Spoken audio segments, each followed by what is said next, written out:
இந்த படத்தில் நம்ம ஹீரோயின் வேவ் அவங்க அப்பா எடுத்துனே ஒரு ஆராய்ச்சி பண்ணுறாங்க. ஏன்னா அவங்க குடும்பத்திலே அவங்க 2 பேத்துக்குமே இந்த ஒரு மாதிரி அழிவு போன மணிக்கு முகத்தில் இருக்கும். அதை சரி பண்ணுறதுக்காக அவங்க அப்பா ஒரு ஆராய்ச்சி மேற்கொள்ளும் போது அது ஒரு நடந்த தவறுனால இறக்கவும் நேரிடுது. அதுக்கப்புறம் அவங்க ஆன்ட்டி வீட்டுக்கு போயிடறாங்க. அங்கே அவங்க ஆன்ட்டியோட அந்த பொண்ணு அவள் ஃப்ரெண்ட்ஸ் 2 பேர் நம்ம ஹீரோயினை வந்துட்டு ஒன்றும் சேர்த்துக்கவே மாட்டாங்க. அவங்க 3 பேரே ஒன்றா இருப்பாங்க. அந்த கில்ட்டி ஃபீலிங்லேயே என்ன பண்ணுவா, ஒரு கட்டத்தில் அவள் ஃப்ரெண்டு ஒருத்தையை கொண்டு இவங்க அப்பா வச்சிருந்த அந்த டைரியை எடுத்துக்கிட்டு அந்த ஆராய்ச்சியை கன்டினியூ பண்ணி பாடி ஷேமிங் பண்ணி மாற்றலாம். இதுக்கப்புறம் வாழ்க்கையில் என்னென்ன சம்பவம் நடக்க போகுதுன்றத கொஞ்சம் ஹாரராகவும் கொஞ்சம் கொடூரமாகவும் சொன்ன படம் தான் இந்த படம். இப்போ இந்த படம் தமிழ் டப்பிங் ரொம்ப நீட்டாக அருமையாக பண்ணியிருந்தாங்க. அதுலேயும் நம்ம ஹீரோயின் வேவ் நடிப்பு செம்மையாக இருக்கும். இன்னொன்று ஒன்று சொல்லிக்கிறேன், இந்த படத்தை குடும்பத்தோட பார்க்க முடியாது. ஏன்னா ரொம்ப அருவருப்பான சீன்ஸ் இருக்கும், கொஞ்சம் அடல்ட் கண்டென்ட்டும் இருக்குது. இந்த படத்தை பார்க்கறதுக்கு முன்னாடி லாஜிக்கை கழட்டி ஓரமாக தூக்கி வச்சுருங்க.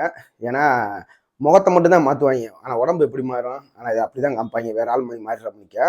அது கொஞ்சம் நம்பகத்தன்மை இல்லாமல் இருந்துச்சு. ஆனால் இருந்தாலும் இது ஒரு 1.5 மணி நேரத்துக்கு ஓடுறதுனால கண்டிப்பாக அதை ட்ரை பண்ண வேண்டிய ஒரு மஸ்ட் வாட்ச் ஃபிலிம் தான். நம்ம சப்ஸ்டன்ஸ் படம் பார்த்துருப்பீங்க, நம்ம ஆல்ரெடி ரிவ்யூ பண்ணியிருக்கோம். அந்த அளவுக்கு இருக்குதா அப்படின்னு கேட்டால் அந்த அளவுக்கு இருக்காருனாலும் இது ஒரு ஓகேவான படம் தான். கண்டிப்பாக ட்ரை பண்ணி பாருங்கள். கொஞ்சம் கொடூரமாக தான் இருக்கும் படம்.